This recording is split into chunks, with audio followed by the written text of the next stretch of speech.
mbokki auditeur Télé Ndar yi nga xam ne saa su nekk ñu ngi suivre tous les vendredis à partir de 21h30 di jégaluwaat bu baax si li nga xam ne moom mooy retard bi waaye comme ni ñu koy defee saa su nekk seen émission géopolitique ngeen ànd si ak Lamine Niang tey nag gis ngeen saa su nekk dañ fiy dalal ay daaraan dëgg yàlla ay ñoo xam ne dañuy yëngu bu baax ci wàllu politique ak li nga xamante ni moom mooy lii di social tey nag ñu am gan ci kër gi ki nga xamante ni moom mooy Saloum Kane waa Ndar xam ko bu baax a baax nekk koo xam ni chef d'entreprise nekk ki nga xam ne ak nekk en même temps conseil départemental nekk ki nga xam ne aussi di yëngu bu baax ci wàllu social di jàppale ñu bare tey mooy suñu gan ci kër gi ñu ànd ci ak ki nga xamante ni moom mooy oustaz moom kenn du ko présenté kenn parce que moom it gis ngeen que ci kër gi la nekk saa su nekk di def ay émission yu am solo moo ko soxna Rama de passage di ko nuyu di ko jaajëfal bu baax a baax damay bàyyi suñu gan gi nuyoo bu ko defee ñu mën a jox oustaz nuyoo ñu mën a xóotal bu baax waxtaan bi ci biir Saloum ñu ngi lay ziar di la dalal di la jox sa wàccuwaay di la wax bismillah yaa ngi si biir kër. merci Lamine Niang maa ngi lay fay di la remercier ci invitation bi ak dalal bi di nuyu à travers l'écran ñi ñuy suivre ñëpp yaatal rek wax ñu ngi nuyu waa Ndar yëpp di nuyu képp ku ñuy suivre di wax ni ñi ngi bëgg door ci bismillahi rahmaani rahim am yaakaar ni daañu am émission bu am solo bu ñëpp jëlee njëriñ ñaan yàlla aussi mu dimbala ñu ba leer li nga bëgg ñu andi la ko fekk ànd nañ ak moom di nuyu oustaz Ibrahima Diop moom aussi nekk sa collègue ci télé bi di rafetlu taxawaayam di ko sant bu baax di ko gërëm. am na solo jërëjëf Saloum Kane ñu ngi ñuy oustaz ñu ngi lay jaajëfal bu baax ay di la wax ni la tey am nañu mbégte nga ànd ak ñun ci li nga xam mooy seen émission géopolitique.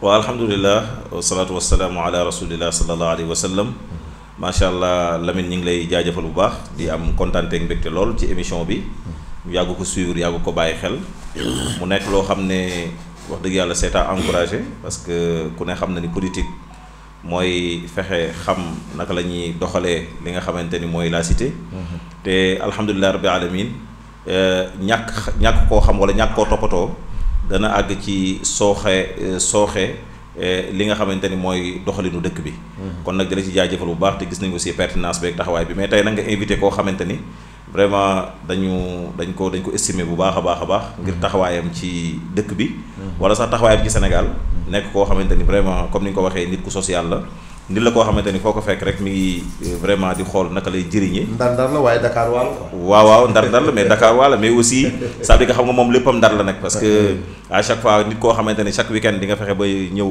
Saint-Louis. fexe góorgóorlu taxawal fi loo xamante ni vraiment macha allah. tey jii femmes yi jeunesse bi ak képp koo xamante ni rek couche la ci société bi. xam na njëriñu li nga xamante ne mooy Saloum Kane moo tax ñu am cawarte lool ci bokk ak moom plateau bi waaye bokk ak yow aussi yow mi nga xamante ni vraiment gis nañ sa taxawaay aussi ci Télé Ndar. jërëjëf oustaz Ibrahima Diop dégg ngeen ko bu baax muy ay kàddu yu am solo yoo xam ni ubbi na ko comme ni leen ko waxee tey ñuy dalal ki nga xamante ni moom mooy Saloum Kane nekk responsable politique bu mag a mag vraiment mu am jaar-jaar ci wàllu politique tey nag mënuma ko wax waaye nag tungu ne du teew ni nataal dañ koy laaj moom fi mu daal di tàmbalee ba fi mu yegg si tey parce que tey ku mel ni Saloum mu nekk na fii jóge fi daal di dem Dakar yàlla peut-être may ko teraanga mënul na toog Dakar mu ni noonu damay dellu si sama ville am lu ma fi def ba ñu bari ràññal ko loolu tey Zal mën naa wax ni tey dina baax ñi nga xam ni am ñuy seetaan xam nañu ko jaar-jaar bi mais am na ñoo xam ni tamit xam nañu bëgg nañu xam Saloum tey lan moo ko indi ci wàllu maanaam politique bi ak ba tey ñu bari ràññal ko ci tey ndax ñu bari ñi la xam dañ doon gën a am yaakaar ni professionnel nga gënoon jege ka nekk politicien. yow waaw loolu moom petit frère Lamine am na loo ci xam. studio bi moo ñu dajale pour def émission mais jàpp naa ni liñ may laaj boo toogoon fii bu ñu la ko laajoon ci man war nga ko mën a tontu. dëgg la. alors fii laa juddoo sama waajur bu góor di Baydi Kane mooy profité di ko jaal képp ku xam ndax y a 2 semaines ou 3 semaines la ko yàlla jël.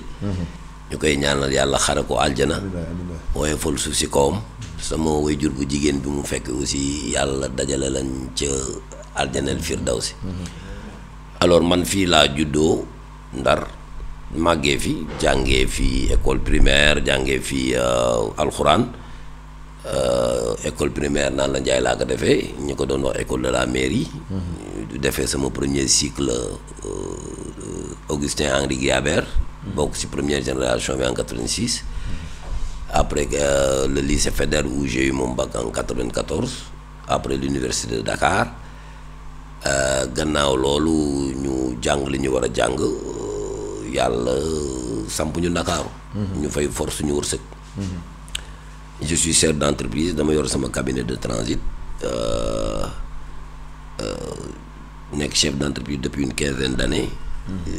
Je suis titulaire d'un master 2 en transport logistique et douane transit donc comme yàlla dafa def aussi métier moomu kenn mënu ko exercer lu mooy Ndakaaru fa la ma yàlla samp waaye nag ma am fi tànk ndax ci wàllu politique balaa politique football lépp lu ma yàlla jox tey ci football laa gënoon yaakaar dëgg la waaye ay ndog-ndog rek ak ay lu yàlla tuddul ba yàlla indi ñu si li ñu ne tey waaye sur le plan politique 2007 laa njëkk def sama ay jéego ci politique boobu xëy na at yi gën naa néew boobu waxambaane rek laa ñu bokkoon ci jeunesse socialiste bi jógoon di jàppale Tanor Dieng Fodé Tanor Dieng di ko ñaanal moom aussi yàlla woyofal suuf si kawam mooy dernière campagne présidentielle bu mu participé ñun bokkoon nañ si ñu yëkkati woon ay jéego di ko jàppale yàlla sottalul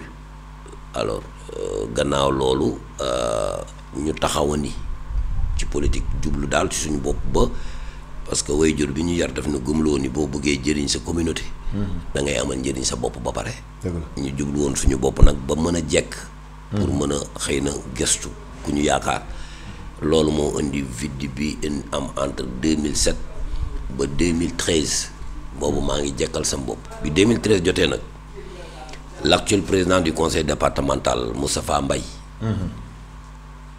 parti socialiste samp ko ginnaaw élection président Macky Sall dans le cadre de la coalition pour mu yóotu le département de Saint-Louis ñu war a foog mu am laytaay maanaam il fallait que mu jiite coordination pour mu nekk candidat ñuy samp pour la première fois la 3e coordination Sor Nord Sor Est nga xam ni man politique maa ngi ko nampé si parti socialiste ma bokk ci ñi mu tàllaloon loxo pour ñu ñëw jàppale ko ci samp boobu coordination biñ ko sampee yàlla dogal liggéey bi ñu fa liggéey ñu dénk ma lu ñuy wax la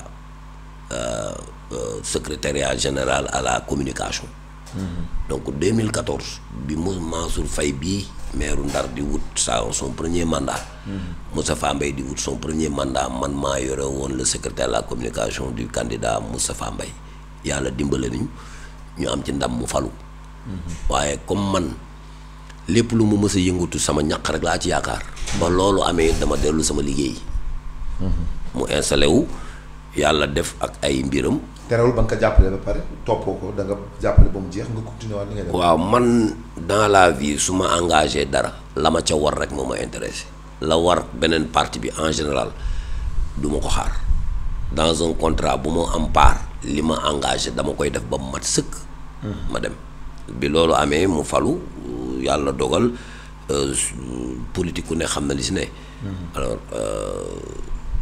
déggoo bi su waroon toftalu ci palu gi amul mais comme yaakaar naa leneen ma dem nekk si loolu yàlla aussi bàyyiwuma ma xëy suba daal di jël décision ni damay taxawandil politique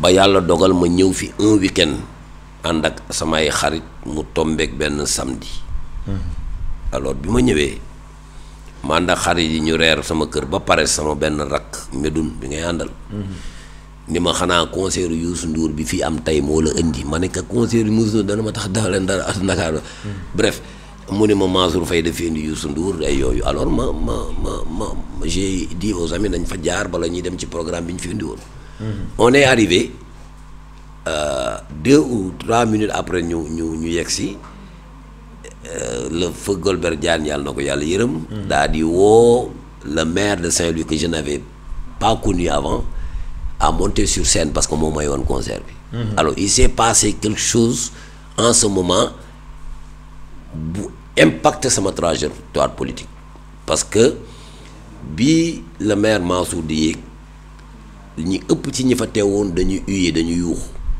maintenant daal ku koy saboté. alors ça m'a pas plu en tant que jeune Saint-Louisien maa ngi ànd ak ay gan à la suite du concert des amis m'ont dit mais attends mais votre mère là pourquoi muy demee nii alors qu'il est jeune. alors man aussi sama analyse personnelle en ce temps c'était que Saint-Louis même si politiquement Saint-Louis ne pouvait pas prétendre à un meilleur profil. Parce que d'abord c'est un jeune. Il était très linké avec le président de la République. De surcroît, même si loolu c'est pas institutionnel, il était le frère de la première dame. Donc ma jàpp que profil bi baax na pour jot si lu jafee jot. parce que bu fekkee ni ñi yor nguur bi nga bokkal directement yàlla jox la mairie xëy na bu ñuy xëccoo dara moom mu jot si day gën a yomb. donc suite logique loolu mooy dès le week-end qui a suivi d'après sama conseil mes amis j'ai consulté mes collaborateurs. J'ai dit que li ma yor en politique di ko bàyyi muy nelaw dama ko bëgg yee mettre que à la disposition de ma communauté et quand je dis mettre ça à la disposition de ma communauté mooy mettre que à la disposition de ki ko jiite muy le maire. J'ai provoqué le week-end suivant un rendez-vous avec lui par le canal d'un ami. Il m'a reçu nuitamment chez lui. On a parlé de tout ça, je lui ai dit que désormais su fekkee ne li ñuy waxtaan déggoo nañu si.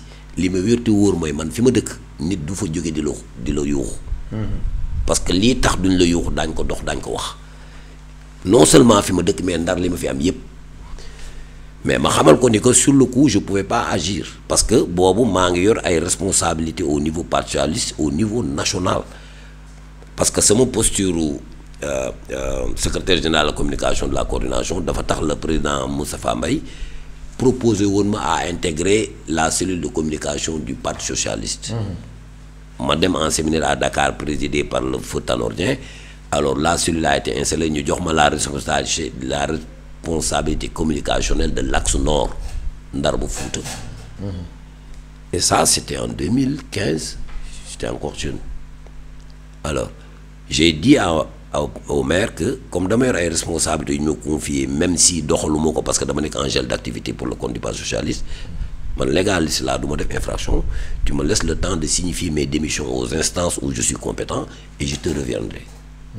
C'est un mois après laa dellu si un week-end woo ko téléphone pour lui dire que bëgg naa ñu gis il m'a reçu li may wax nii un témoin ngi nii toog. parce que lépp lu may def mën a mooy am. il m'a reçu et depuis ce jour je lui avais dit que monsieur le maire nga gis ma ak nga ñàkk ma gis jàppal ni fu ma ne maa ngi dox lu la yokk lu ma am dinaa ko ci def lu ma xam dinaa ko ci wax ku ma am dinaa ko ci dugal. Finalement le travail a commencé ci zone bi ma dëkk ñu inversé tendance bi ñu ñëw élection 2019 j'ai contribué à autour des moyens dont je disposais j'ai mis beaucoup d'argent dedans. j'ai comment ma dugal si yàlla dox ndam le président de la République. comme yàlla mi ngi ma jox fu may suturloo retour politique je ne tends jamais la main pour jot si. ñu def noonu alors après il s'est passé quoi je crois des élections de renouvellement des mandats. pour Mansour ñu jàpp si mu falu ak nos moyens jusqu'ici ma lay wax man xaw ma lu xaalisu parti mel wala politique sama baat ci kaw li ma wax kenn du ko gindi. Tout ce que j'ai mis dans la politique c'est des moyens propres. alors ñu dawal ba local yi jàll ñu j'ai signifié aux responsables nu mu liggéeyal que bi ñu gagné 2019 ba léegi il s'est rien passé sur le terrain ñun ñoo nekk sur le terrain moi je suis là tous les week-ends. Il y a des engagements qui ont été pris qui n'ont pas été respectés ñu ñuy sollicité. J'ai demandé à ce que balaa ñuy replonger dans les élections législatives yi passé nañu def une évaluation pour que ñu xam sur quel pied danser avec les populations qui nous attendaient de pied ferme. Je n'ai pas été entendu. Mieux, je n'avais plus d'interlocuteur en face de moi. C'est la grande question que je me pose jusque maintenant. Et s'il y a quelque chose qui se fait mal, c'est pas le sort qui m'a été réservé. Parce que maa ngi sant yàlla man mosuma participer ci élection même bu dee une demi-journée perte ko mosula am. mais j'ai encore des questions auxquelles des réponses n'ont pas été apportées. Bref c'est du passé bi législative yi jegee j'ai signifié à tout le monde que man du ma wàcc ci terrain bi di liggéeyal qui que ce soit sans que nous arrondir les angles ñu xam. J'ai senti un isolement un emmurement comme si moi j'étais trouble fait. mais fan nga jàpp ne fa la jógee. je ne m'occupe pas de ces détails-là. Parce qu'au niveau de la coalition présidentielle Benno Bokk Yakaar, au niveau de Saint-Louis, je n'avais qu'un interlocuteur politique, muy Mansour Faye. On s'est réveillé un bon jour, le monsieur n'a plus voulu me parler. Je l'appelle au téléphone, il ne me prend pas. Je le dis ouvertement, hein, parce que ça c'est du passé.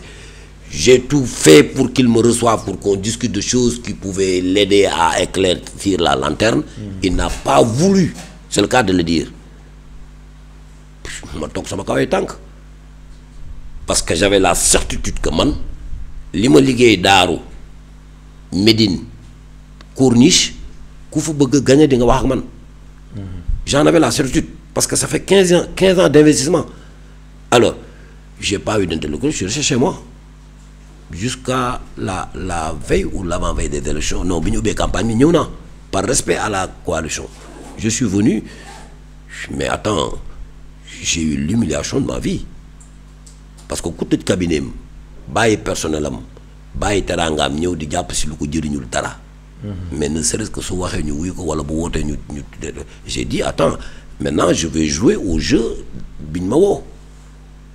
Je suis venu, j'ai cherché à parler au responsable pendant 2 jours où je fais le pied de grue au siège. Jour mu fay génn, j'avoue que j'étais pas loin de lâcher des larmes, hein. J'avais mal parce que c'est de 19h à 2h du matin laa fa toog ki ma bëgg waxal nii la ma rombee génn te xam nañ maa ko tax toog. Alors j'ai pris mon courage à deux mains, je suis parti, je suis avec qui m'a accompagné sur studio bi, on est sorti, je lui ai dit que pour tout l'or du monde je ne remettrai plus jamais dans les pieds dans ce siège.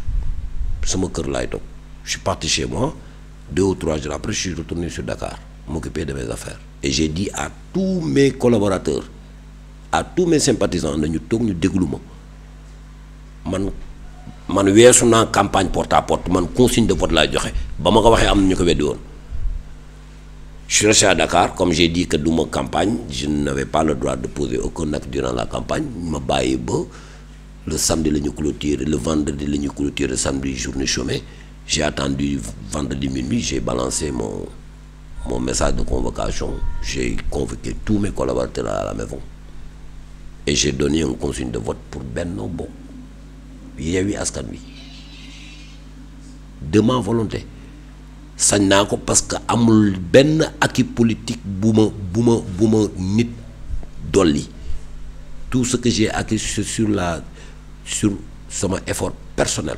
mais lan moo tax nga xaar ba dernière minute c'est-à-dire nga joxe consigne de vote boobu au lieu de te comme ni la def gis nga ci sa bopp. non xam nga mënoon def benn conférence de presse wala nga def benn point de presse nga xamal leen ni carrément.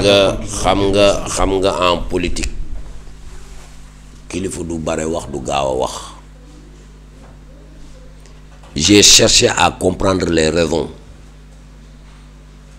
mais man amatuma droit ci sama dayoo ak ñi ma yaakaar décision ñu war ko arbitrer wala ñu war a joxe position may def la politique la chaise vide. J'ai attendu. Allô. J'ai montré que j'étais disposé à. Zal Balma ñu ngi jël auditeur bi allo salaamaaleykum allo salaamaaleykum. Aïcha dafa mel ni dem na ma fàttali bu baax auditeurs yi ñuy seetaan xam naa ñu ngi bëgg bokk ci émission bi 77 890 70 28 mooy ligne bi bu ko defee nga mën a dugg bokk ci émission bi comme di fàttaliwaat bu baax ñu ngi dalal ki nga xamante ne moom mooy Saloum Kane nekk responsable politique nga ko nekk chef d'entreprise en même temps nekk acteur social ñu ngi déglu bu baax li nga xam ne moom mooy jaar-jaaram ak ca Zal. waaw je disais kilifa ci li ñu tàggate ñun waxam warul bare. te warul précipiter. J'ai voulu montrer à travers ce moment de répit là que j'étais disposé à écouter, à essayer de comprendre. J'ai pas eu de retour.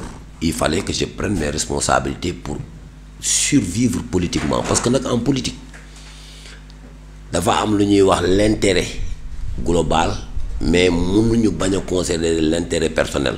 xam nga ki nga signé wul acte de naissance am amuloo maqaame signé acte de décès et il y a des gens qui ont voulu décréter ma mort politique. yàlla bindul kuy dox fii ci mën loolu.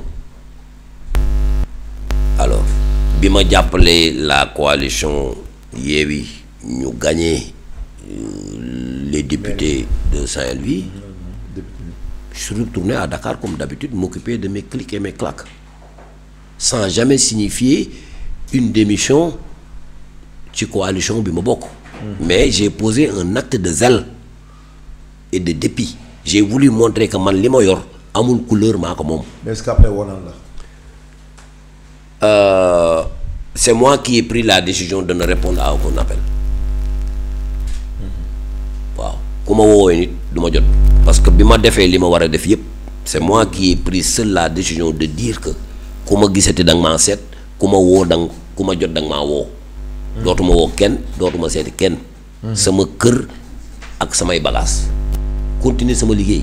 Ce qui a trompé les gens c'est que ñoom tant que tu ne vas pas à la télé pour sànni xeer wala yooyu dañuy yaakaar ne nekkul sax il ne s'est pas passé un seul week-end bu ma tubal j'étais là tous les week-ends. J'ai continué à asseoir ma légitimité politique. tey laa ëpp doole. lu koy fi dinañ ci ñëw ñu song présidentielle yi. présidentielle man dama ko yemalewul ak benn élection.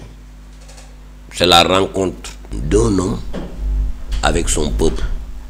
ñun ak lu ñu mën a boot ci mbooloo on est des citoyens ci dëkk bi lañ dëkk. J'ai pris le temps de bien sonder te li may wax ñi ma bokkaloon nekk dans l'autre camp bu dul topp intérêt personnel ak gëmmu topp fatt sa xel moo tax ñu ci bare dal ci miir. Moi j'ai relevé ma tête très tôt parce que après les législatives j'ai demandé à m'arrêter parce que une scène boo ko buggee observer da ngay nekk à l'extérieur. Ce qui s'est passé dans ce pays politiquement tout le monde l'a vu pendant 2 ans 3 ans on a frôlé le pire. ma jàpp ni waxuma sax acteur politique un simple citoyen amul woon droit bañ a bokk ci arbitrage bi. Lamine dañuy wax au Sénégal. ñoom ñu ba ñu jël allo salaamaaleykum. allo. allo. allo oui salaamaaleykum. Fama may ma tuuti volume. allo oui. ay def mel na dem na 77 890 70 28. mooy donc je disais bi élection présidentielle lu jotee aussi ñu cartographier la situation politique du pays xool tendance yi dégagé wu ce qu'on a compris mooy il y avait une demande sociale qui persistait pour un changement dans les choses qui se faisaient dans ce pays. On a frôlé le pire, on a connu la violence, on a vu des morts. Moi, je vis à Dakar, mais c'était insoutenable. On n'avait plus le droit de regarder faire. Est-ce que jàppoon ni li nga jëlee fële moo tax nga xalaat ni noonu la war a mën a dem. dama la wax ni la politiciens yi bu ñu bëggee dimbale wu dañoo dimbale ko dañuy war di simi seen casquette politicien ñu tekk ne la sol casquette citoyen. boo solee casquette citoyen forcément intérêt global ngay xool. man nag bi ma évaluer la situation politique xool tout ce qui s'est fait avec l'histoire de Sonko et sa dynamique l'attitude des autorités qui géraient le pays nga xam ni ci seen camp laa nekkoon j'ai pris la décision de m'arrêter et d'observer. J'ai écouté le peuple. xam nga Lamine dañu wax fii barki démb que ni population sénégalaise recensée nañ ko on est quasiment pas loin de 18 millions. Donc plus de 70% à 80% n'ont pas encore 40 ans. Mais c'est cette tranche d'âge là qui fait à peu près 14 millions de Sénégalais. qui ont porté le combat politique qui a abouti au changement de régime. C'était une déferlante maanaam géej gu fàq la woon roñ say bagage du tax nga rëcc si te ñun moi je me considère comme la génération intermédiaire entre ceux qui doivent venir nous remplacer nous en politique et ceux qui étaient encore là. Donc j'ai vu une dynamique qui était en train de dégager un peu partout dans ce pays-là et même à travers la diaspora boo xam ni c'était inutile, c'était même inintelligent que de s'y opposer. Il fallait ñëw ak suñu expertise ak suñu li ñu leen jiitoo peut-être pour beaucoup ci politique canaliser cette énergie-là pour mu positiver wu sinon les casses allaient continuer te ay yamul ci bopp boroom réew am na boroom gannaaw président de la République jiite am na boroom mooy le peuple. Le peuple est souverain. Bien sûr. Et quand on dit le peuple souverain mooy la majorité te actuellement yàlla dafa dogal Sénégal réewum xale la. Est-ce que nag mën nañu lépp est-ce que li ñu namb yëpp daañ ko sottal il fallait ñu changer de paradigme. Soo gisee man ma sawar a accompagner des jeunes souvent yi nga xam ne man maa leen mag il faut que Sénégal ñu change aussi de façon de voir wax naa ko sur d'autres plateaux Sénégal jusqu'à 40 man mii damay dem ci programme ñu may jàppe jeune je suis pas loin de demi-siècle de vie nga dem en France Macron bi muy jël un pays de 60 millions d'habitants 5e puissance économique du monde 39 ans la am. Pourquoi est-ce que nous qu'on veuille nous considérer comme étant des jeunes jusqu'à 50 ans? Mais bien sûr, mais ba tey ça des na yéen ay ba tey xel mënul wax ay xale yi. Foofu la ñuy juumee parce que on peut pas faire sa vie après 50 ans. su fekkee ne jusqu'à 50 ans la ñuy jàpp ne c'est àdduna war a commencer. Mais attends, à 50 ans on est plus proche de la mort que de réaliser quelque chose de la vie hein. La vie doit se faire de 25 ans à 50 ans. si ngay réaliser li nga war a réaliser donc. lii daal moo fi nekk sur le contexte politique alors j'ai soutenu la coalition Diomaye ils ont gagné. mais ba avant nga doon soutenir coalition Diomaye da nga ci waxtaan ak ñoom ba pare wala nga ci waxtaan ak ay bopp yoo xam ni. bien sûr am na ñu ma si waxtaanal mais c'était juste pour signifier que je venais me mettre à contribution li ma am pour faciliter l'accès au pouvoir à la coalition Diomaye et notamment au président Bassirou Diomaye Diakhar Faye que je ne connais pas, que j'ai jamais vu, à qui j'ai jamais parlé. Mais déjà tu l'as fait parce que da nga ko def ndax ñaara tax nga koy mën a def soit da nga ko def comme ni nga wax sànq nit ñi yeewu noonu gis ni comme ni nga ko waxee géej gu fàq la di roñ say bagage du tax wala da nga ko def parce que ba tey. yaa ngi am diggante. pour deux raisons. waaw pour deux raisons. La première mooy wax naa ne politique. soo si investir ba pare doo nangu ko yàq. Bien sûr. Il fallait que je sauve ma mise politique. parce que ay nit jéem nañ ko nasaxal beneen bi mooy il fallait répondre. il fallait allo salaamaaleykum. waaleykum salaam. kooku. Thierno maam Thierno. maam Thierno maa ngi lay ziar. delloo ziar bu wér. bàyyi nga am tawféex. alhamdulilah sant yàlla. maam Thierno da nga bëggoon bokk ci émission bi. waaw du bokk sax mais dama ci bokk. ok parce que sama DG nga. oui c'est mon agent. allo waaw je suis de Dakar de Médina Gounass. ok. waaw boo ko nee Thierno Baro rek moom dina xam. Thierno maa lay nuyu. mi ngi lay dégg. maa ngi nii Médina Gounass di la façade fii bu baax a baax a baax. merci Thierno. di la yokk ñaan yow suñu lépp. jërëjëf. yàlla na yàlla taxaw. amiin jërëjëf. yow yàlla yokk mun bi. jërëjëf. non bi ma si dama kontaan. man pour man c'est mon président qui parle. merci Thierno. moom fi di président dans l'avenir te yàlla mën na def bu kawee sa njor. amiin. may ñaan nag may ñaan pour li ñuy liggéey ñun waa port yi ak ñi la xam ak ñi la sopp di la ñaanal yàlla son excellence monsieur Bassirou Diomaye Faye recevoir la parce que yow gën ñëlu askan bi nga gënal waaw man je suis de Dakar mais yow am na loo def ci man. jërëjëf.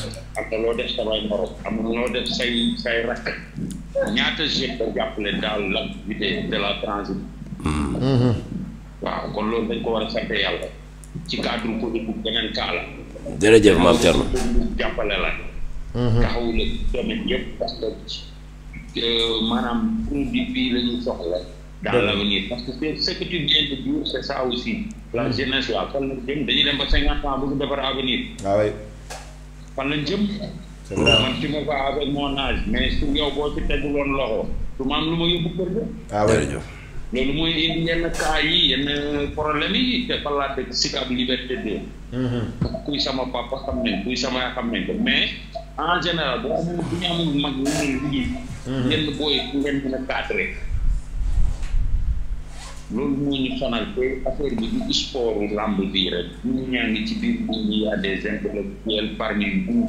dëgg la wax ak ñi mën a cadré ko ni ñu cadré na yow waa Ndar dañ la war a jox benn gëdd xam ni que ni njëriñu Ndar nga. ñu waa Dakar jël naa. jërëjëf est-ce que waa Ndar xam na loolu man Thierno. ah. est-ce que waa Ndar xam na ni njëriñu Ndar la. man doomu Ndar laa. xaw ma waa Ndar la ñu man waa Guet Ndar laa moom xam na mais ñun dañ koy jëlee ko Dakar. dëgg la. waaw mais quand même tamit bon nañ ko jox place am. dëgg la dëgg la. mettre à sa place parce que tamit les responsables de là-bas ils le connaissent. xam nañ ko. am nañu njëriñam ci askan bi c'est la jeunesse partout mënuma wax lu bari quoi parce que dama kontaan trop. dëgg la ndeysaan. garab boobu sama lépp la. ndeysaan. waaw sama lépp la sama lépp la loolu rek laa mën a wax. merci beaucoup Thierno merci. di ko jaale waajuram bi wàññeeku fan yi rek. merci beaucoup Thierno. di ko jaale mbokk yooyu yëpp. am na solo jërëjëf man Thierno merci beaucoup. mi ngi noonu. Ce qui est je vais en profiter pour remercier que c'est mon agent. Alors comme ni ma ko doon waxee je l'ai connu comme ça accidentellement je l'ai aidé je l'ai pris dans mon entreprise lu bëri si moom jaare si man. mais def lu baax rek moo am solo. son père c'est un spécialiste du foncier moo tracé. Daaka Médina Gounass.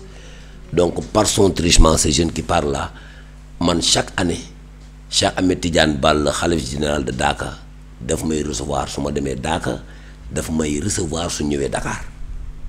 Voilà te loolu si loxo kii la jaar te kii sama employé la. Bref pour revenir sur la question politique. J'ai dit que je soutiens Bassirou Diomaye la coalition Bassirou Diomaye Faye pour wax la man ni may fonctionner. Je ne le connais pas, je ne l'ai jamais rencontré. Le président Sonko, je ne le connais pas, je ne l'ai jamais rencontré. Mais yàlla def na xam naa ñu leen jege. te bu loolu taxul woon aussi jeunesse bi ma bokkal dëkk bi li ñu bëgg man ci loolu laay ànd. ok te xale yi dañ ni woon ñi fi ne nañ fi jóg xajal ñeneen ñu toog parce que ku fi mënoon a ne te ànduloo xale yi. toj ak sànni du fi jóge ba ñu amee lu ñu bëgg réew mi nee na tekk maintenant li si des mooy ñaanal leen à ce qu'ils prennent les bonnes décisions. Je vais en profiter pour féliciter des amis qui ont eu des promotions qui ont bénéficié de la confiance du président de la République mu jox leen ay décisions. Notamment le docteur Cheikh Ba, qui est un ami, ñu nommé co-inspecteur des affaires administratives et financières du ministère du pétrole et du gaz. Il y a eu également un autre ami et parent, Matar Sène, qui a été installé hier comme délégué général à la protection sociale et à la solidarité nationale. Ils sont tous des jeunes.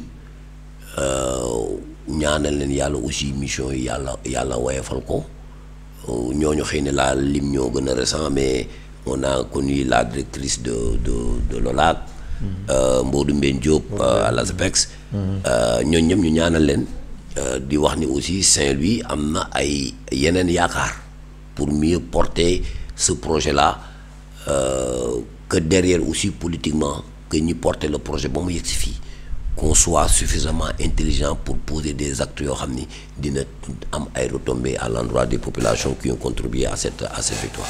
am na solo Saloum ak dégg ngeen ko jaar-jaar yi am na solo lool ci fi mu jógee ba fi mu yegg si tey waaye nag ci fi muy daanele danaa fa rebondir léegi du yàgg dara oustaz ñu gis tey ku mel ni Saloum dégg nga léegi ki nga xamante ni moom mooy Mame Thierno woote na wax na aussi tamit ginnaaw moom jaar-jaaram ñi nga xam ni mi ngi leen di dimbali ci seen ginnaawam nanu nekk yàlla di def ci ginnaawam nañuy dundee nan nga gisee d'abord jaar-jaaram ak ñi nga xamante ni tey mi ngi seen ginnaaw te ku mel ni Saloum tey nga am ko ci dëkk bu mel ni Ndar muy jàppale ndaw ñi yëpp lan la kii di président de la République du Sénégal mën na nekk ko ci moom.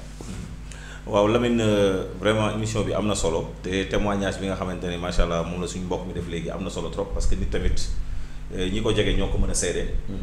te effectivement noonu mu ko waxee aussi ñun ñi nga xamante ne ñoo rëkk daaru am na lu ñu ci mën a seede lu bare bare.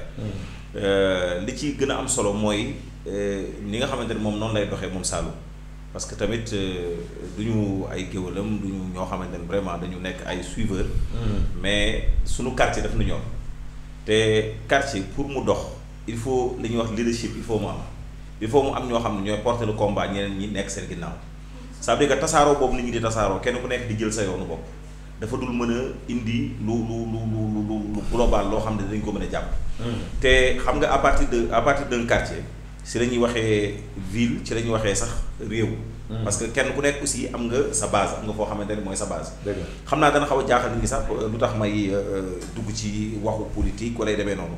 mais ça veut dire que il faut ñu xam ni Yonent bi sallallahu alayhi wasallam bi mu ñëwee dafa créer un état ba pare teg ci ay loxo wan nit ñi aussi fan la ñuy jaar ba mën a réussir état moo tax ku mel ni Omar ibn Khattab dafa nekk koo xamante ni vraiment dafa exceller ci état ak ni mu ko doxalee. mais ki nga xamante ne mooy Omar ibn Abdul Aziz dafa ñëw exceller moom tamit taxaw ci taxawaay boo xamante ne tey jii ñiy jàngale politique. ci côté islam yëpp dañ leen di montrer du doigt dañ leen wane si dañ leen cité comme exemple. donc Saloum ci côté boobu ci domaine boobu ci la ñuy waxee ak population bi nga xamante ni pratiquement moom ñoo ko wër wala ñoo ko dar. parce que parfois nit ñi li ñu xamul mooy dispersion bu amee résultat day jafe te mën nañu xool koo xam ne gis nañ ni kii am na profil bi wala am na expérience bi. ñeneen ñi ñëw topp ci ginnaawam jàppale ko mu doon liggéey boo xamante ne bu ëllëgee dafay jëriñ ñëpp. donc ñun bokk na ci vraiment ci ni ñu ko gisee muy doxee depuis bu yàgg-yàgg parce que ñun ñoo koy wax sax ni que parfois yow sa alal fu mu war a dem rek daf fay dem donc yow xooloo ba xam est-ce que nit ñi gis nañ ko wala nit ñi wax nañ ko wala yooyu pratiquement yaakaar naa ci dëju waajuram gis nga jigéen ñi taxawaay bi ñu am foofu nga xamante ne pratiquement ñoo yëkkati seen alal sax def ko ci mais gis nga loolu yëpp moom moo leen ko lebal moom moo fa jiitu. dëgg la ak ñi ci àndal ak yooyu parce que moom.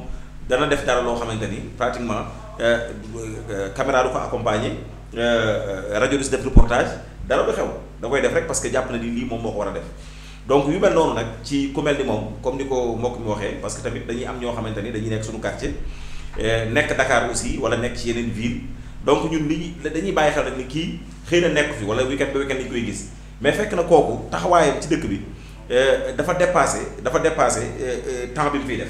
parce que am na ñu fi samp am na ñu fi nekk ñoo xamante ne pratiquement ñooy dox loolu di ko doxal moo xam mi ngi fi wala nekk parce que tamit léegi dañ nekk ci benn village benn monde boo xamante ni village planétaire la fu nit nekk aussi yaa ngi nekk feneen donc man damay wax si côté jeunesse bi nga xamante ni ñi ma ci gën a interpellé mooy jeunesse Daaru parce que man nag comme ni ma koy faral di waxee damay wax ni Daaru laa am Ndar am Sénégal am Afrique am àdduna donc li nga xamante ni moo gën a tuuti ci li nga xamante ne mooy li ma dëkk mooy quartier bi ma dëkk donc moom dama yàgg gëm ni ci ñi taxaw ñi am taxawaay bu rafet ci la bokk donc taxawaay boobu aussi ci gouvernement bu bees bi ñu am nga xamante ni ni nga ko waxee jubbanti ci loolu la ñu toll donc man gëm naa ni moom am na ci place ci taxawaay te ñeneen ñi aussi ñi nga xamante ni am nañ leen à Daaru bu fekkee bëgg nañu loo xamante ni mën nañu jëriñ ñun ñëpp yaakaar naa ni bu ñu defoon benn bloc yow fexe duñu waxtaanee suñu biir ba nga xamante ni danañ ko jox mu porté ko parce que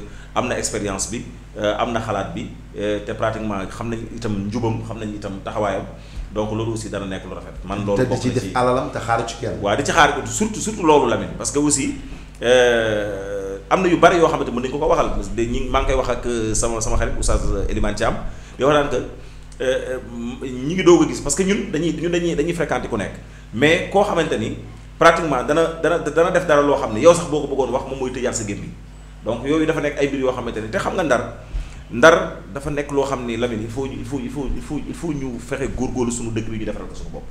lii Golbert Diagne daan wax naan dëkk ci dëkk bi defar dëkk bee fi gën parce que tey jii boo demee Dakar man li may seetlu mooy bi ma yoree SL léegi Dakar laa yor bi ma yoree SL bu ma duggee Dakar fu ma taxaw sunu mbokk ndar maa ngi nii te au fait yow da ngay wax ni ñii ñëpp ndax ko ndar lañ dëkk sinon koo xamante ni jógewul ndar ci ay 20 ans wala 10 ans na leen def naa sama maam wala sama baab foofu la jóge donc loolu potentiel boobu ñu am tey war nañu am koo xamante ni ci ñi nga xamante ni macha allah ñoo nekk ci àll bi diaspora boobu nga xamante ni diaspora local lañ koy wax. wala diaspora international bi ñu am ñu fexe ku ñu concentré wu seen ci ville bi nga xamante ni mooy Saint-Louis. parce que nag dëkk bu neex a defar a ngi nii man xoolal vidéo yi nga xam ne moom laay faral di def à chaque fois les gens dañuy wax ni ma du ñu déglu li ngay wax mais le paysage la ñuy xool parce que Ndar yàlla moo def mu rafet mel ni mu mel donc yàlla nu yàlla dimbali ba jox ñu koo xamante ni vraiment am na profil bii nga xamante ni moom la Saloum yor parce que aussi il est macha allah ambitieux na te vraiment dugg na ci mbir yi ci période boo xamante ni yaa ngi koy laaj léegi ci période boo xamante ni vraiment gisoon na ni jeunesse bi loolu la ñu demandé te itam mbir mi foofu la toll woon. donc macha allah daal ñun côté boobu dañuy gën a encouragé. parce que aussi dëgg la suñu doom la bàyyi koo daaru waaye aussi c'est un Saint-Louisien boo xamante ni ku yàgg seetlu di nga xam ni yàgg na sonn ci dëkk bi donc loolu rek laa ci doon leer. 22h passé de 33 minutes fii ci Terre Ndar yéen seen émission géopolitique ngeen ànd ci Lamine Niang tey comme ni nga ko waxee sunu gan ci kër gi di Saloum Kane nekk responsable politique dégg ngeen ko ci daanaka ci jaar-jaar bi fi mu jaar ñu xam ni ku am expérience la ci wàllu politique tey ba ñoo ngi daal di toll ak moom ci fi nga xamante ni mooy ci bi muy nekk ci biir mën nañu wax coalition Diomaye mën nañu wax sax Pastef tey ci foofu nañuy rebondir ànd ak moom continuer ak yoon bi nga xamante ni fa la nekk ba pare laaj ko aussi ci situation bi nga xamante mooy situation Daaru daan ko laaj parce que situation Daaru moom xam na ci lu bari parce que dafay def social dafay def yu bari aussi tamit dinañ ko laaj ci li nga xamante ni ñu bari di ko wundu bon mën nañu wax ni ñoo ngi koy dégg ci wewu bay moom it dana ci indi ay leeral kon Zal mën nañu wax ni tey ñoo ngi yemoon ci fi nga xam moom mooy coalition Diomaye ñu jàpp ni tey yaa ngi ci foofu ginnaaw jàppale nga leen tey ba ñu jël réew mi est-ce que fi nga nekk fa nga nekk ba léegi te da nga fa fas yéene nekk wala est-ce que yaa ngi waxtaan ak say nit pour xool tey il est temps ku mel ni tey Saloum Kane war na mën a yor mouvement boo xam ni mouvement bu yaatu lay doon. parce que ñi boot ci gannaaw bari na ñi koy xaar bari na lan mooy sa aperçu par rapport ak loolu. Pour le moment, comme nous avons participé à la victoire de la coalition Diomaye, président Diomaye, ñu ngi ci ginnaawam di ko jàppale pour que les projets yi mu am au niveau national mais aussi au niveau local au niveau de Saint-Louis. ñu mën ci jouer suñu partition mouvement teguma ko walla tegaguma ko mais amul fii ku ëpp mouvement ku fi am mouvement te ëpp man lu mu mën a doon mais dañu toog benn moment il y a une floraison de mouvement où chacun revendiquait une part de l'électorat de Saint-Louis maintenant ñëw adhérer dans des coalitions pour revendiquer des postures des places de comment on dit leader man nekk moom si boobu di man politique li ma gëm mooy li terrain bi arbitré mooy feeñ ci kaw. yore turu mouvement rek boo xam ne fooy dem yóbbu ko bu ñu toog président teg la te terrain bi mënoo si dara man gëwuma loolu man politique terrain laa ci xam occuper le terrain ba ku la fu fekk su bëggee dara day topp sa ginnaaw. ak ku mën doon. muy beneen bi mooy fi mu toll politiquement dama xajalatul kenn sama kanam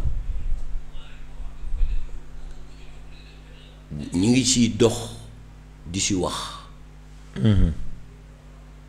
avec mes collaborateurs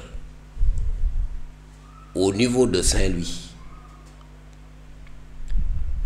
et partout ailleurs d'ailleurs lépp loo xam ne politique daf ko war a joxe teg ci loxo politicien lu ñuy wuti suñu jógul wuti ko mooy dañoo dajalewul conditions yi tax ñu mën ko.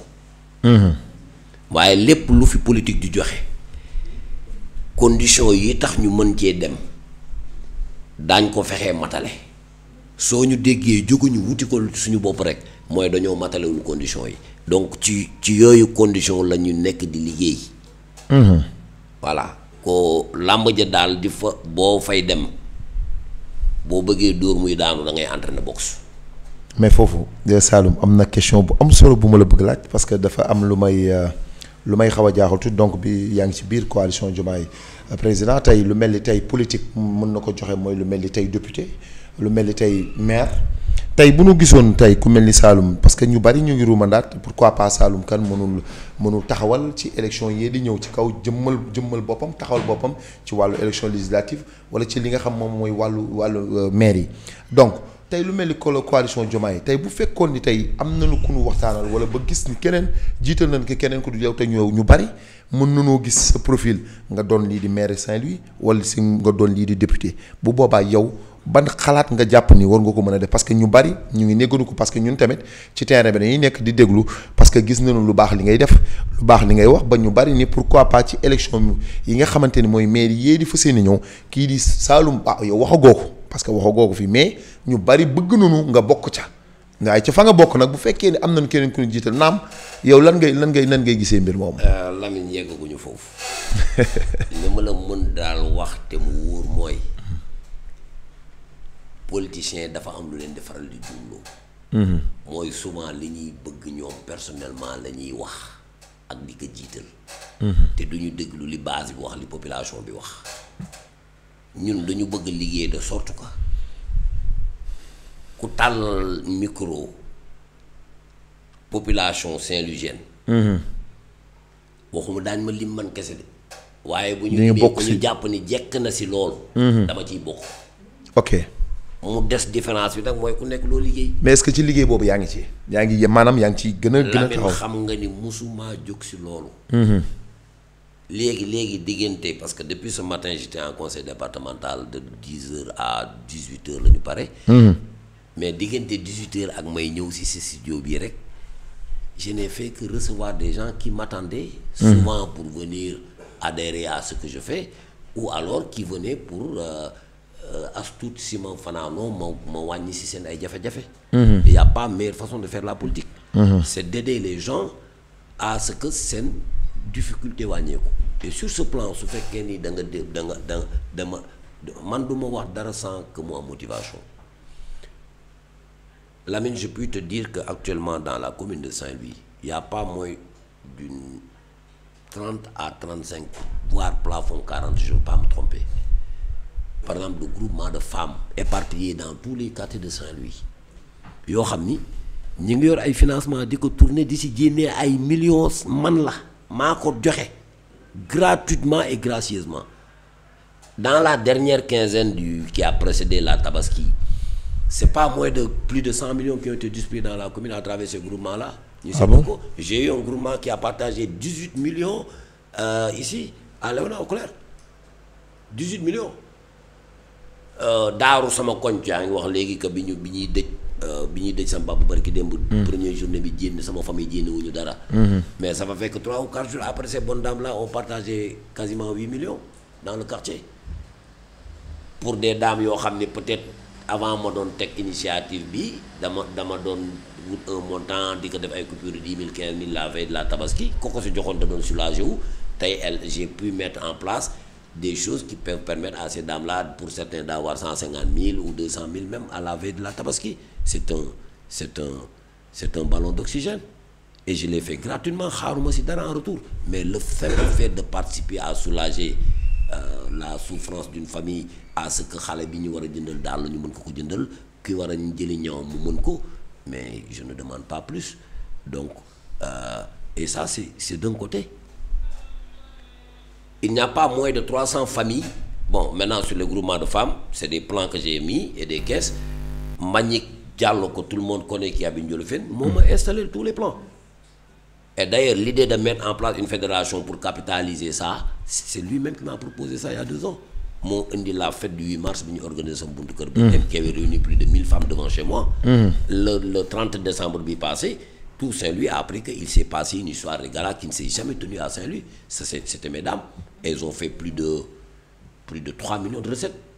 Ici, au foyer Prosper Dos. Sur le plan de la prise en charge sanitaire, il n'y a pas moins de 300 familles. Si micro télé laay wax ku am le contraire de ce que j'ai dit na woote mu weddi ko je ne peux pas compter sur le bout des doigts le nombre de familles qui bénéficient de la couverture maladie universelle maa leen inscrire maa leen fayal ils sont là du ma citer turu kenn. mais kenn du woote di ko weddi parce que am na preuve demande à Khali Diaw qui gère ça. Il y a 3 ans par le truchement d'une organisation que je dirigeais notamment Club Teranga. J'avais un partenaire, le laboratoire Solapsen, sur Dakar Plateau, derrière la mairie de grande mairie de Dakar. Dañ ma mayoon 3000 kits de dépistage du diabète. baal mu jëloo allo salaamaaleykum allo. acca. alors biñ ma ko mayee. Comme don yi bu ñu la ko joxee dafay am délai de consommation sinon di expirer. La première année le district sanitaire bi fi ma dëkk nga xam ne zone d'extension bu bees la moom la ñuy wax Sokabek Dakar ma mayee ko ci district de santé bi 1500 yi mu des 1500 diabète. J'ai proposé ça ici à Saint-Louis par le canal de l'épouse de mon défunt père. Malheureusement c'est le médecin médecin de district de Saint-Louis bi a tardé à délivrer la lettre parce que donc bu ñu la ko mayee da ngay signifier par lettre l'acceptation. Malheureusement c'est cette lettre que j'ai tardé à recevoir mu expliquer mais malgré ça j'ai amené ici à Saint-Louis il y a 3 ans 1200 kits de dépistage du col de l'utérus may 400 à dispensaire Sor may 400 dispensaire hôpital Ousmane Ngom may 400 dispensaire centre de santé de la Langue de Barbarie gratuitement et je leur ai dit que bu leen neexee ngeen commercialiser bu leen neex ngeen may ngeen dama leen ko may. Dans la même année je suis venu accompagné par l'organisation dont je te parle. On avait fait des collectes de vivres à Dakar on a collecté 10 millions de vivres. Ma indi que fii en bus en camion Bilal est témoin l'équipe sama kër la ñu yendu à 15h on est parti xaar yàlla ci tente yi ñu defoon foofu ma distribué ak équipe bi ma àndaloon. J'ai demandé à des autorités locales de venir assister à ça mais ils ont préféré se taire parce que jàpp nañ ni suñu teewee si loolu man la ñuy grandir politiquement. C'est même pas intelligent. Gis nga ak coxor dina la yóbbu nga yore si di dagg bant bi nga toog. Booy rëcc doo ko tey ñu si bare moo leen dal dans la vie il faut apprendre à être généreux il faut apprendre à partager. du tee li la yàlla nattal balaa ngay dugg si suuf di nga si jot. dama am phrase bu may faral di répéter bon certains ne le comprennent pas c'est de dire man fi ma war a dem ak li ma war a am doomu yàlla bindul doomu aadama bu si am pexe te loolu laa gëm nit munu man bëgg ba ma am lu ma warul am nit mënu ma bañ ba ma yàlla xañ ma lu ma war a am. te dëkk bi dañu fi juddu màggee fi ñu yaree ñu fi taataan ñu fi.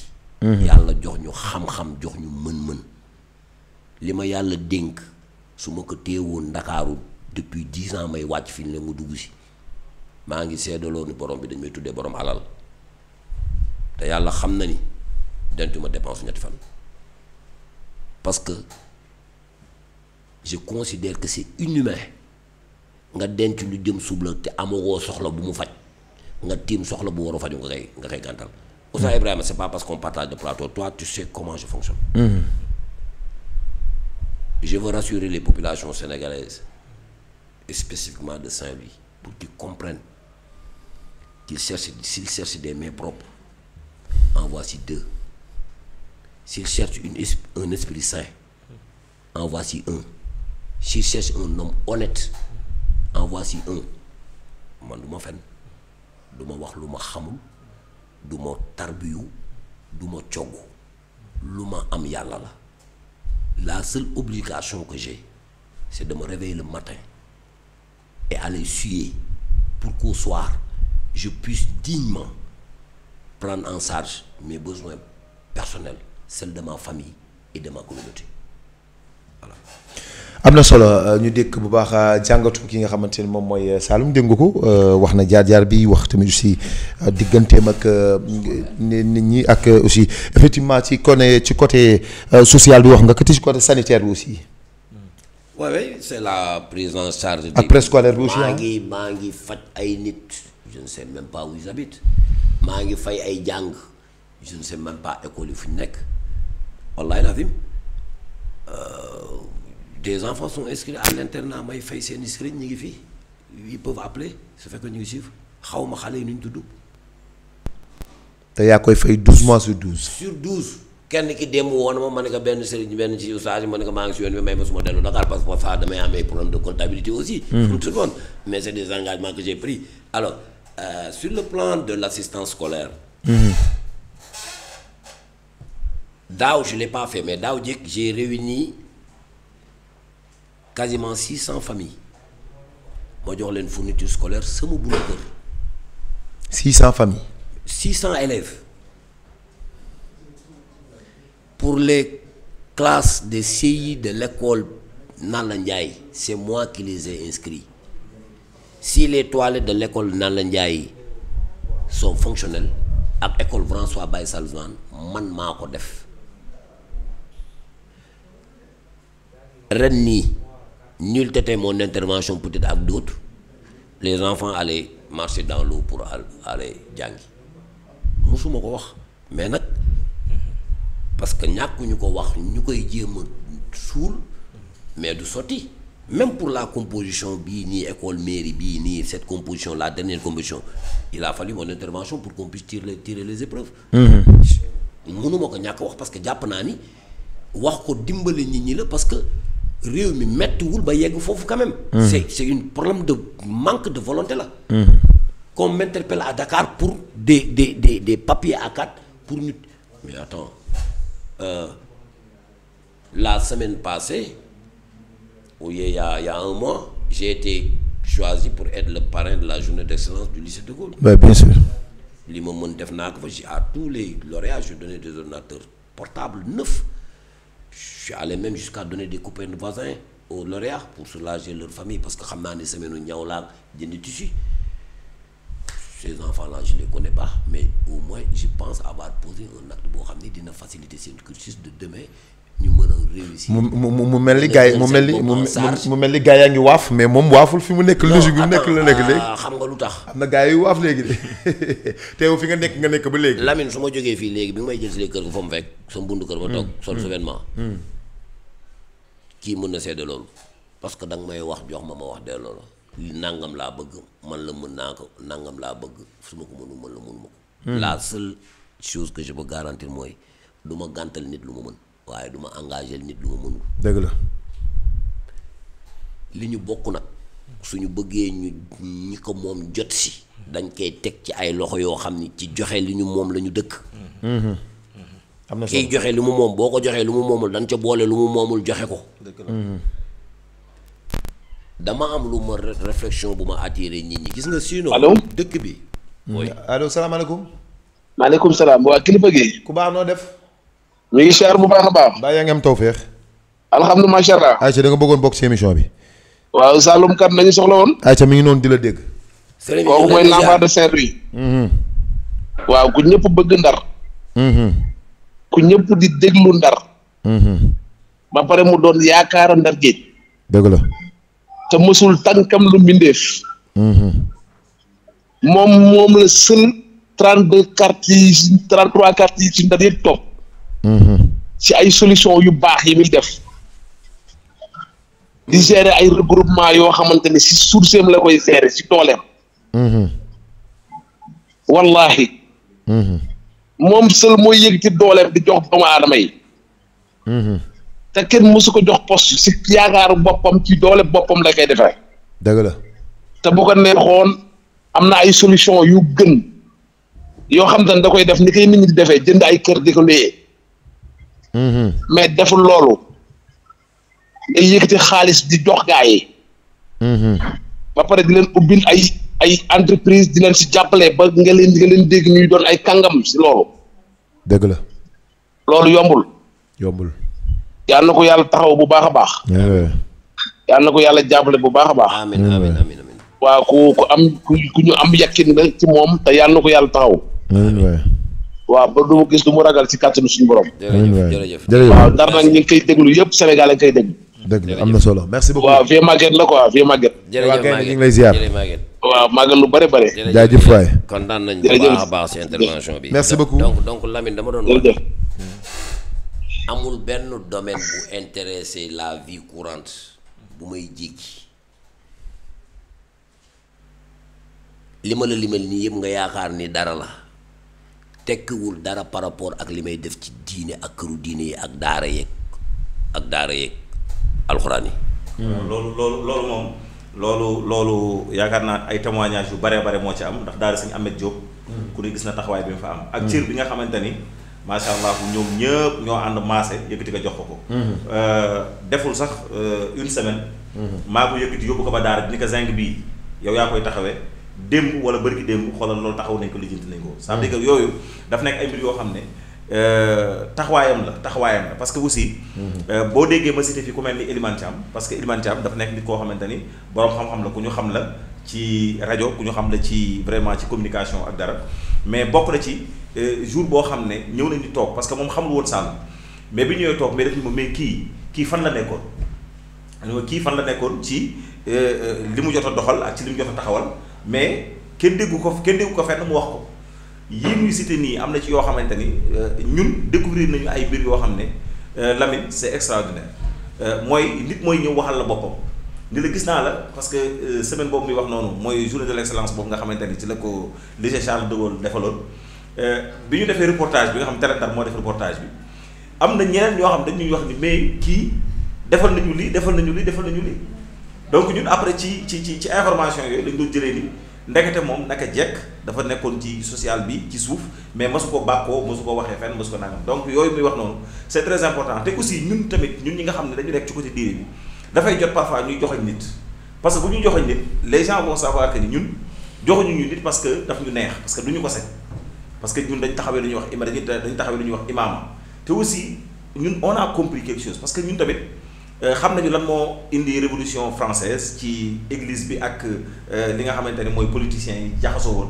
ba xaw a taal àdduna donc ñun dañ nekk nit ñoo xamante ne bu ñuy joxañ nit ça veut dire que dañuy xam ni kii profil la boo xamante ni déjà xool nañ ci moom jub xool nañ ci moom ay mbir yoo ay qualité yoo xamante ni bu ëllëgee bu ñu ko tegee ci kanam askan bi danañ wax ni kii kat ndekete li taxoon gars yi choisir que teguñ ko woon seen bakkan.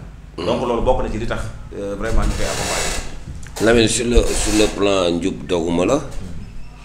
yàlla dafa mën na toog métier bu lëkkaloo ak koppar. allo salaamaaleykum. waaw Mouhamed Lamine. waaw kooku. man la Balla Diaté. Balla maa ngi lay ziar. Balla. na ngeen defal tool. na nga yëngu yi. kooku sama promo la. allo oui. waaw Balla waaw maa ngi maa lay dégg. waaw très bien je voulais intervenir par rapport à l'émission. waaw di rafetlu encore une fois émission bi. merci beaucoup. di remercier di féliciter sa invité yi. di wax ni c'est l'occasion en fait que nous les politiques bu ñu invité quelques de cette dimension au moins qu'on puisse intervenir. bien que bokkuñu jëmuwaay. mais cela aussi ne nous empêche ne va pas nous empêcher honnêtement à dire ce que nous pensons. Merci.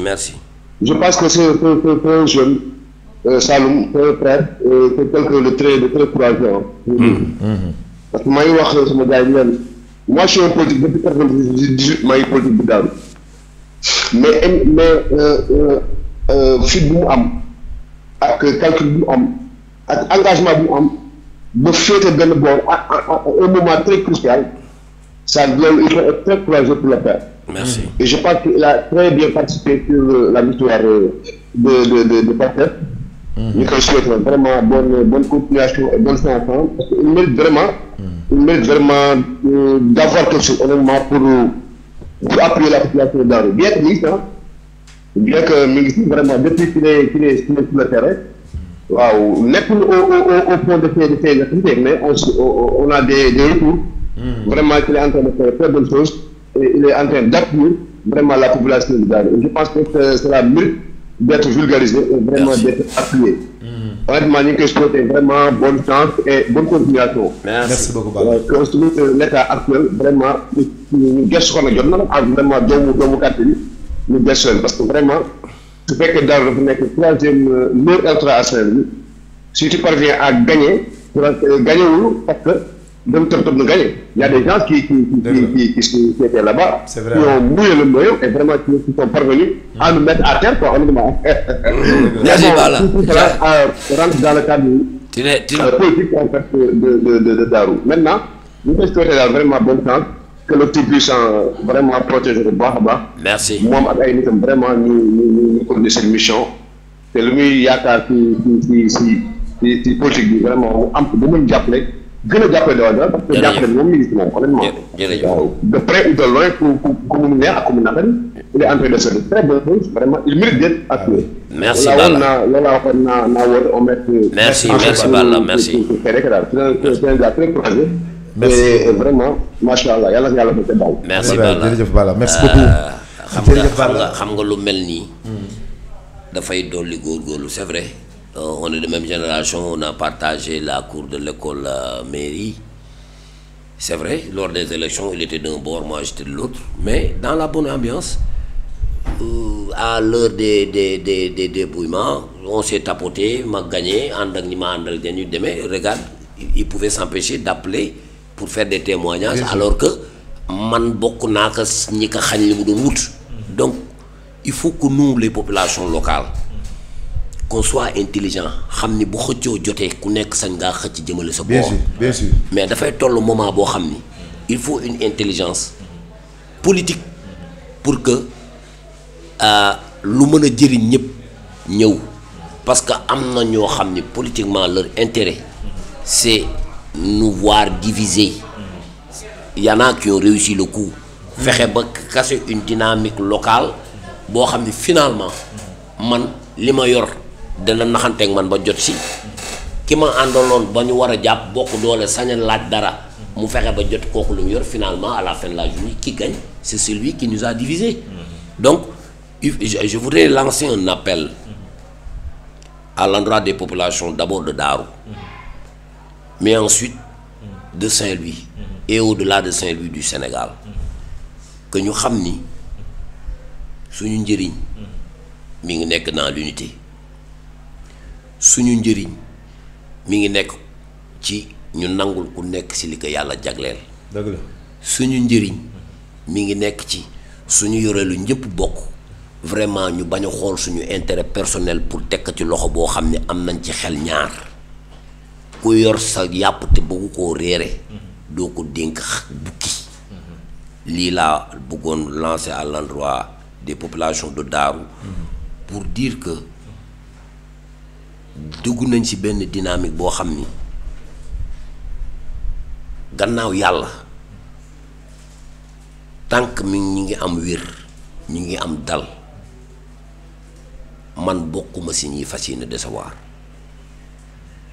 bokk na ci li may yeewu di ñaan mooy yàlla bu yaakaaru nit tas ci man te lu ma mën maa ngi ci góorgóorlu fii xëy na peut-être sa ndimbal ci nit ñi mënul weesu li nga am nga bokk ak ñoom yàlla xam na ni dinaa toog vendredi Dakar fas yéene week-end ci tiroir loo xam ni jàpp naa ni su ma ñëwee fii dina soulager des gens à boire un thé plus sucré ou bien à manger un riz plus pimenté ma dawal sama oto ñëw juste pour bokk ak ñoom li ma am mais à Dakar dans mon environnement professionnel je peux te dire qu'il y a au moins une quarantaine de jeunes yoo xam ne c'est moi qui les man maa leen defar je les ai ramassés tàggat leen formé leen jàng leen ñi si ëpp léegi ay kilifa lañu kenn ki doon woote léegi ci la bokk lii laa mën maintenant est-ce que moi je laisserai un héritage pour que samay doom am boobu protection je ne pense pas nañu ñaanal le président Diomaye Faye Bassirou Diakhar Diomaye Faye parce que il a à la tête d'un bateau dans lequel on est tous embarqués et nous avons intérêt à ce que ce bateau-là accoste à bon port. Saint-Louis nag dans cette dynamique là daf ci am un rôle essentiel dama la wax sànq ni la nous Saint-Louisiens li ñu gën a sonal mooy dañu évaluer wul depuis 10 ans damay insister sama communication pour dire que Saint-Louis était en train de devenir un hub économique waxuma ka ex nihilo ñun ci économie la ñuy liggéey dafa am des indices yoo xam ni su apparaître dans un environnement signe d'espoir la su confirmé wu signe de développement la bi si jëkk mooy la qualité de la ressource humaine Saint-Louis dëkk jàngkat la woon ñu ne xam nañ ko on est arrivé ici on a des gouvernements on a eu 7 ou 8 membres jusqu'à 9 c'est parce que qualité ressource humaine dafa am ñu ko tanee woon mais dafa am beneen effet mooy depuis 90 l'université Dakar de Saint-Louis l'UGB a eu beaucoup de cadres yu fi ñëw exercer wu muy dans l'administration ou dans l'enseignement mais ces gens-là pour beaucoup ils sont pas rentrés dans leur pays ville d'origine dañu installé wu fii nekk de bons Saint-Louisiens tabax fi ay kër mu participer à améliorer la qualité de la ressource humaine tey des imams de ce profil-là qui parlent anglais qui parlent français qui sont prêts à s'impliquer dans la voilà attends on ne connaissait pas muy premier indice deuxième indice bi c'est l'immobilier. Il y a des maisons de 200 millions, de 300 millions, même de 500 millions à Saint-Louis. Il y a 20 ans, c'était une véranda de chambre pente. Le capital là. Et puis le parc automobile.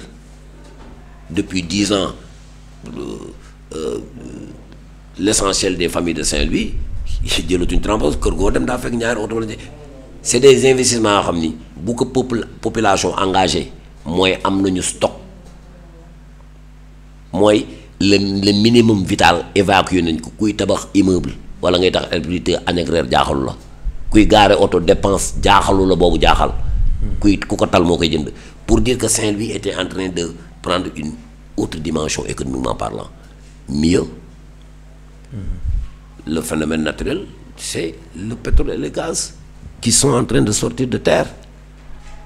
Pourquoi est-ce que ngeen remarqué on n'avait que 3 ou 2 agences de banque depuis 5 ans toutes les banques sont attirées par Saint-Louis de dispensaire à ce que ngay yegg sama koñu kër après la serre il y a moins une demi-douzaine de banques. La banque centrale qui est la mère des banques est venue s'installer. La banque centrale n'investit jamais là où il n'y a pas de recettes. Alors si nous population autochtone et locale on ne se prépare pas à capter ces retombées mais d'autres viendront le faire à notre place. Man nag dama bokk ci jeunes Saint-Louisiens yi nga xam ni dama fas yéene wul seetaan loolu muy am cette ville-là nous avons notre mot à dire nous avons notre place à y occuper et nous ferons le tout pour que Saint-Louis n'échappe pas aux Saint-Louisiens voilà. am na solo jërëjëf Saloum mu mel ni oustaz waxtu bi jeex na. dafa mel ni nii xoj nañu dama lay bàyyi par rapport ak jàngat bi nga xamante ni Saloum def na ko ci bu mujj. nga tàgguwaale ma après moom ma jox ko mu tëj bu ko defee ñu mën a yeewee ko xam naa ni yow ñoom soxla yaay. waaw alhamdulilah Lamine. jaajëf vraiment émission bi am na solo comme fii Saloum jeexalee rek fa lay jeexalee man aussi mooy potentiel bi nga xamante ni yàlla defal nañu ko fii ci Saint-Louis. ñun dañ bokk ci ndaw yi nga xam ne dañ jàng tuuti l'école dem daara donc sur expérience daara moo na ko jox. mais bi ñu fu ñu mën a dem fu ñu mas a mën a dem ci àdduna dañuy sentir ni dafa am lu ñu jiitoo nit ñi ci wàllu yarin parce que dafa am loo xamante ne Ndar aussi yàlla defal na leen ko ñu gis aussi ci wàllu xam-xam aussi dafay am benn côté boo xam ne yàlla defal nañu ko mu doon benn sutura boo xamante ne alhamdulilah rabbil alamin moom la ñu trouvé ci fu ñu mës a dem ci àdduna mais bi ñu dellusiwaatee Ndar aussi comme ni mu ko waxee. Pratiquement man damay yenn saa yi ma dem ci yenn quartier yoo xamante ni da ngay wax nit mu ni la man Saloum la dama ñëwoon fii mais finalement dama installé dégg nga kii mauritanien la maa ngi saluer aussi sama peccargo laa koy wax le professeur Omar Ndiaye vraiment mu nekk koo xamante ni d'origine mauritanienne la mi ngi fii ci Saint-Louis donc yooyu dafa nekk ay preuves yoo xamante ni yu palpante la donc yooyu dafa nekk yoo xam ne ay potentiel la yoo xamante ni Ndar am na ko te li ci am solo rek ci fi nu jëm mooy ñu fexe ba dajale loolu yëpp mu nekk benn force boo xam ne daf ñuy jëriñ ci li nu jëm parce que Ndar aussi mooy li ma doon wax Ndar avant tout ñun dañu bëgg Ndar parce que tamit nous sommes des Saint-Louisiens bon teint comme li ma daan dégg ci ay temps amoon na fi problème bon teint ak xaw ma je sais pas ba xam beneen teint waaye daal li am solo mooy ñu xam ne dañu am loo xam ne war na ñoo ko war a defarandoo te mbay ci say weewu tànk donc Saloum ñi ngi koy proposer ñun ñoo koy proposer ci kanamu vraiment ndar-ndar yi ñu bàyyi xel ni am na lu ñu gis ci moom am na bët bu ñu koy xoolee boo xamante ne bu ñu sañ ñu bokk ci ñi nga xamante ne vraiment Ndar danañ ko teg seen loxo ba ñu mën a li ñu bëgg ñu mën ko am. ayca Zal xam naa ni dama lay bàyyi nga tàggu waaye nag am nga loolu war a dénk Saint-Louisien. waaw Lamine d'abord di la remercier Imam di remercier ñi ma accompagner à travers l'émission ak ñi woote vraiment joxe seen contribution. ak ñi mënul dugg aussi. waaw ñi woote aussi te dugguñu. di wax les populations saint-louisiennes que le Saint-Louis d'il y a 10 ans et le Saint-Louis d'aujourd'hui et de demain, il y a forcément des différences. te la plupart des choses yu ñu doon jooy dañ ñu nax dañ ñu utiliser. Moi-même je considère avoir été victime d'arnaque politique. li ma dimbali peut-être mooy li may def en politique dama ci yaakaarul ku yàlla bind en terme de jaaral fii ak defee nii voilà il faut qu'on se rebiffe ñoo xam ni dëkk bi ñoo ko bokk comme ni ñu bokkee réew mi que bu yàqoo ñëpp la yàqul. que ñi seen loxo xajam buñ leen bàyyi ñu dugal ko ci cere ji parce que bu si duggee xajam am na kenn dootul jëriñoo cere ji. li may wax c'est essentiel fii ku ñuy nax nekkatu fi ku topp sa bakkan moo fi ne. parce que à la fin de la journée topp si dara pour 5000 qu'on te donne alors que acte bi ñu la posé loo en politique dafay am impact pendant 5 ans pendant tout un mandat sur ta vie sur la vie de ta famille nga gëmm ànd si loo gëmul. wala nga dem accorder loo xam ni c'est contraire à tes convictions dafa am benn boroom xam-xam bu waxoon ni il n'est pas donné à tout le monde de pouvoir se traduire devant le tribunal de sa propre conscience et se décréter soi-même coupable. maanaam nga wéet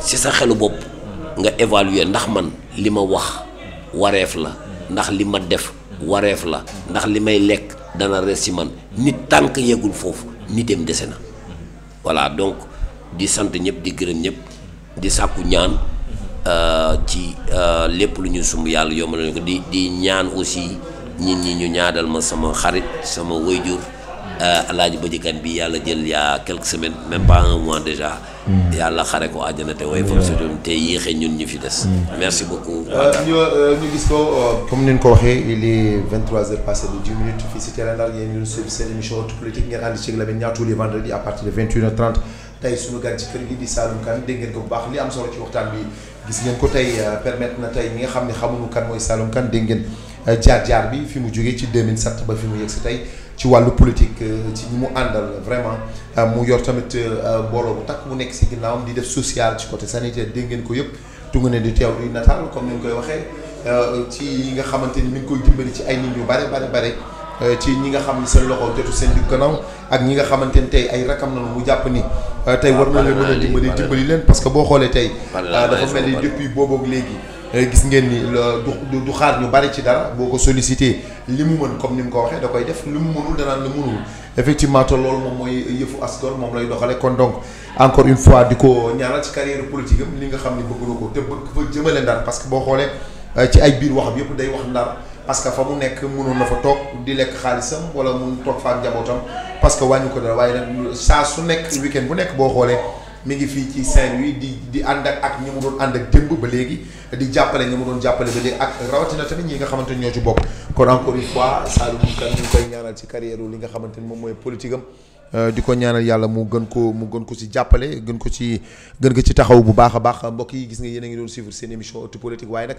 moom it aussi di ko fàttali xam naa léegi maa ngi gis de passage ma Diop mi ngi may waxal Saloum Kane ci tournoi bi waaye tournoi bi moom moo la ko gën a yëg moom xam na ni tournoi bi mi ngi déroulé te incha allah xam naa di nga ko gis si li nga xam moom mooy final bi di fàttaliwaat bu baax aussi ni tournoi bi aussi comme ni leen ko waxee mi ngi dem xam naa ni yàggul dara daanu jouer li nga xam moom mooy quart de finale yi tournoi première édition tournoi de la paix initié par Lamine Niang vraiment ñu gis ni tey tournoi boobu vraiment ñu bari ngi ciy gis seen bopp ñu kilifa yu bari ngi ciy ñëw nag di ci football mu nekk tournoi bu yaatu lu mel ni ay lieutenant douane lu mel ni ay commandant ñoom ñëpp ngi vraiment ci tournoi bi ñëw ay chef de service yu bari ñëw vraiment di ci jàpp bu baax a baax encore une fois di leen remercier te aussi di leen wax incha allah rabi lundi dinañ ñëw tamit li nga xam mooy seen émission Ndar Sport toujours ngeen ànd ci ak Lamine Niang ak Adama Sall tey nag vraiment maa ngi remercier ki nga xamante ni moom mooy oustaz tey moom a gunge tey ci émission bi vraiment moom it aussi ñu ngi koy ñaanal bu baax a baax ci taxawaayam ci télé bi ak ci fépp vraiment lu baax lay wax lu baax lay dox ci lay nekk kon nag encore une fois oustaz ñoo ngi lay ñaanal yàlla guddal sa fan wéral say cër vraiment bàyyi la ak njaboot gi aussi bàyyi la ak soxna yi di aussi di ñaanal grand Bilal aussi moom it di nekk suñu grand vraiment moom it aussi mu nekk grand bu bien boo ko fekkee fu muy liggéeyee ku nit ku social ku yaatu vraiment loo bëgg dala ciy taxaw di ñaanal aussi Saloum vraiment moom it c'est nekk suñu grand moom it vraiment bàyyi léppam yombul parce que tey buntu këram ba mu koy jël ak ay nit ñu bare nga fa toog waaye nag jëlee ko ñëw ko indi ko teg ko fii di ko laaj muy wax vraiment yombul moom it aussi di ko ñaanal yàlla te di ko ak gën a encouragé di ñaanal yàlla tamit aussi suñu papa jooju nga xam ne moo fi jógee muy Pape Beydi Kane suñu papa ju baax vraiment papa joo xam ni man vraiment fréquenté naa kër ga tant d'années mais mosuma ko dégg mu wax ci lu baax lay wax ci lu baax lay dox kon yàlla na yàlla xaare àjjana vraiment lu am solo ngi noonu kon mbokk yi jërëjëf di leen jox dig daje di nuyu tamit aussi Wose ndeysaan moom it sama réalisateur bi soxna Fama aussi